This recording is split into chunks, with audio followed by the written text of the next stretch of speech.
गांव का देसी मटन ढाबा। एक गांव में रामू बोलकर एक व्यक्ति ढाबा चलाते रहता है। उसमें वो बेच रहा मटन बिरयानी बोलो या मटन करी बोलो, बहुत ही फेमस था।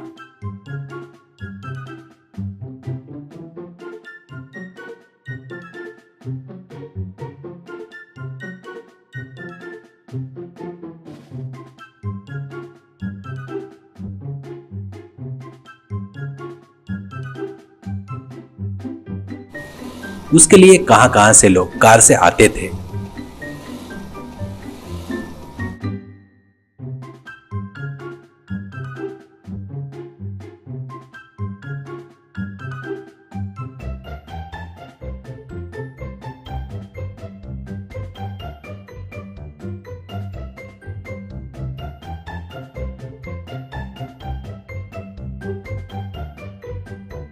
पर रामू अपने आप को बहुत ही अक्लमंद और बाकी सबको बेवकूफ समझकर नीचा दिखाता था। उतना ही नहीं, उसके पास आने वाले वर्कर की मजाक उड़ाते हुए रुलाते रहता था।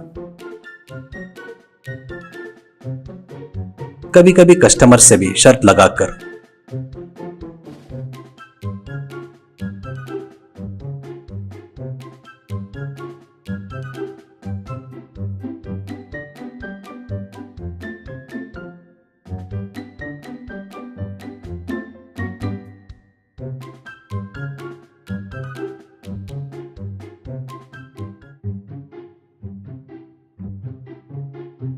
उनसे विचित्र सवाल पूछते हुए उनको बहुत परेशान करते रहता था।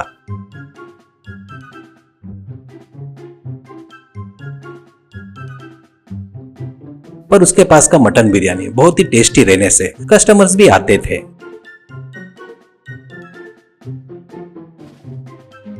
ऐसे ही रहते हुए बहुत दिनों बाद धनुष बोलकर एक व्यक्ति मटन बिरयानी खाने के लिए रामू के शॉप में आता है।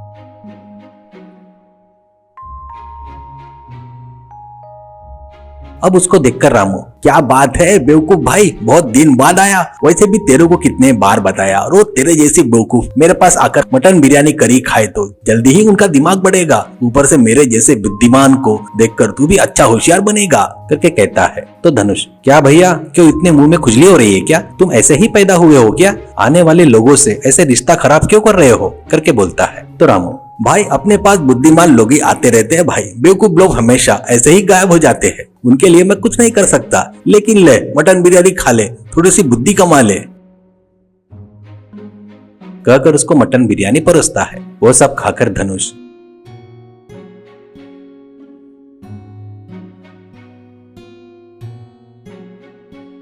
रामू को पैसे देकर चला गया।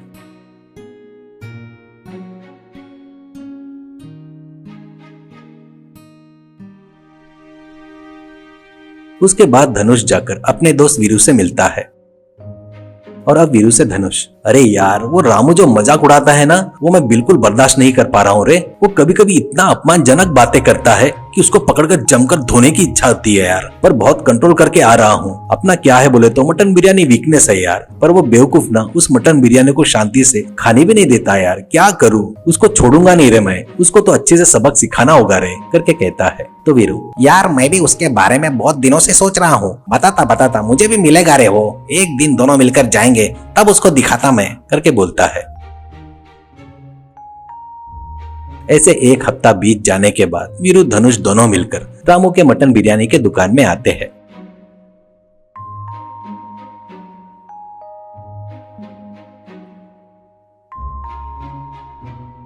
वहां पर मटन बिरयानी खाने के बाद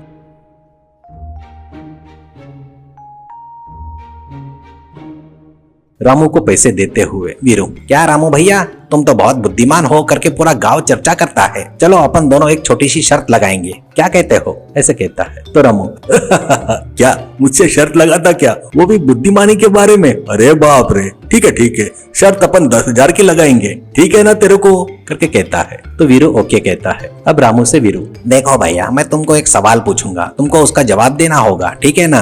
कहकर रामू अब वीरू से सवाल पूछना शुरू करता है। अब रामू से वीरू, अब एक रास्ते में लाइन से 3 बकरियां जा रहे थे भैया। 3 बकरियां जा रही थी तो इतने में उन तीनों बकरी के पास एक आदमी आता है और वो आदमी आकर पहली बकरी से, ए बकरी, तेरे पीछे कितने बकरी है करके पूछता है। तो पहली बकरी क्या कहती है बोले तो मेरे पीछे 2 बकरी आए करके बताती है। अब वो दूसरा आदमी दूसरी बकरी के पास जाता है। दूसरी बकरी के पास जाकर ए बकरी तेरे पीछे कितने बकरी आए करके पूछता है तो वो बकरी मेरे पीछे 2 बकरी है करके कहती है। पर वो सच नहीं था क्योंकि उसके पीछे एक ही बकरी थी। अब वो बकरी ऐसे क्यों बताई बताओ भैया करके कहता है। तो रामू अरे इतना भी नहीं पता क्या, बहुत आसान है रे, वो बकरियां राउंड में घूम रहे थे शायद करके कहता है। तो वीरू अरे नहीं भैया मैंने क्या बताया, रास्ते में एक के पीछे एक चल रहे हैं करके बताया ना करके बोलता है। इसके बारे में बहुत सोचकर रामू को इसका जवाब नहीं आता और वो तुरंत वीरू से अरे मुझे कुछ समझ में नहीं आ रहा है रे करके कहता है। अब रामू से वीरू देखो भैया अब तुमको सच बताता हूँ सुनो, अभी एक के पीछे एक बकरी है ना, उनमें से पहली बकरी है ना भैया वो बहुत ही सच्चाई वाली और ईमानदार बकरी है भैया, क्योंकि उसके पीछे 2 बकरी है करके सच बताई। पर ये दूसरी बकरी है ना भैया वो बहुत ही झूठी मक्कार है भैया, इसके लिए ऐसा बोल रही थी भैया ऐसा कहता है। उन बातों से रामू शॉक होकर और बाजू में खड़ा धनुष तालियां बजाता है। अब रामू से वीरू ठीक है भैया ये पहला सवाल था इसलिए तेरे को समझ में नहीं आएगा, सोचेंगे ठीक है। दूसरा सवाल पूछता हूँ भैया, पर यार मुझे डाउट हो रहा है भैया तुम्हारी बुद्धिमानी पर, अब सवाल तुमको समझ में आएगा शायद। ऐसा कहकर फिर से रामू से वीरू एक पहाड़ी पर एक आदमी खड़ा होकर सीधे सूरज की तरफ देख रहा था भाई। ऐसे वो कम से कम आधा घंटा तक देखा भैया। उसके आदमी को क्या किया बोले तो ऐसे पीछे चलते हुए जाकर 1 किलोमीटर आया भैया, और किलोमीटर आने के बाद लेफ्ट साइड मुड़कर और आधा किलोमीटर गया। फिर ऐसे जाने के बाद वहाँ से राइट लेकर और आधा किलोमीटर गया भैया, वहाँ जाकर रुक गया भैया। वो बताओ वहाँ पर जाकर ऐसा क्यों रुक गया भैया, तुम बताओ भैया करके पूछता है। तो रामू क्या भाई इतना छोटा और आसान सवाल मुझे पूछ रहा है क्या, बहुत आसान है भाई, कहीं उसको वहाँ पर शेर दिख गया होगा करके कहता है। वीरू नहीं करके सिर हिलाता है। फिर से रामू अरे क्या हो सकता है, वहाँ पर पहाड़ी का आखिरी कोना होगा इसलिए रुक गया होगा करके कहता है। उसके लिए वीरू फिर से नहीं करके जवाब देता है। उसके बाद रामू क्या है तो कोई बड़ा पत्थर वैसा कुछ आड़ा आया होगा ऐसा कहता है।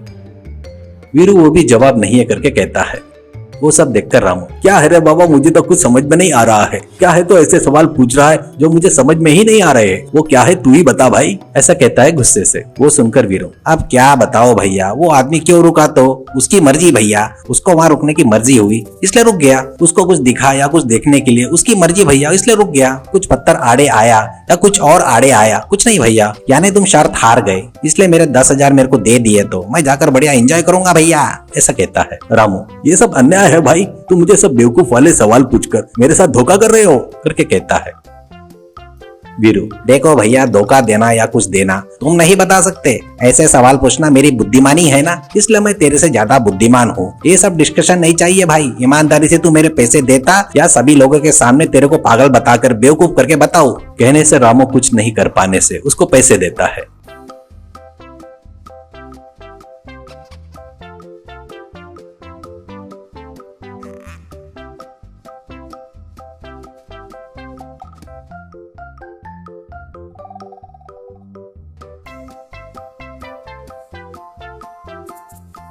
उस झटके से धनुष हो या वीरू हो कभी भी वहाँ पर आए तो उनका अपमान करना मजाक उड़ाना ऐसे काम कुछ भी नहीं करते हुए चुपचाप उनको मटन बिरयानी देकर भेज रहा था।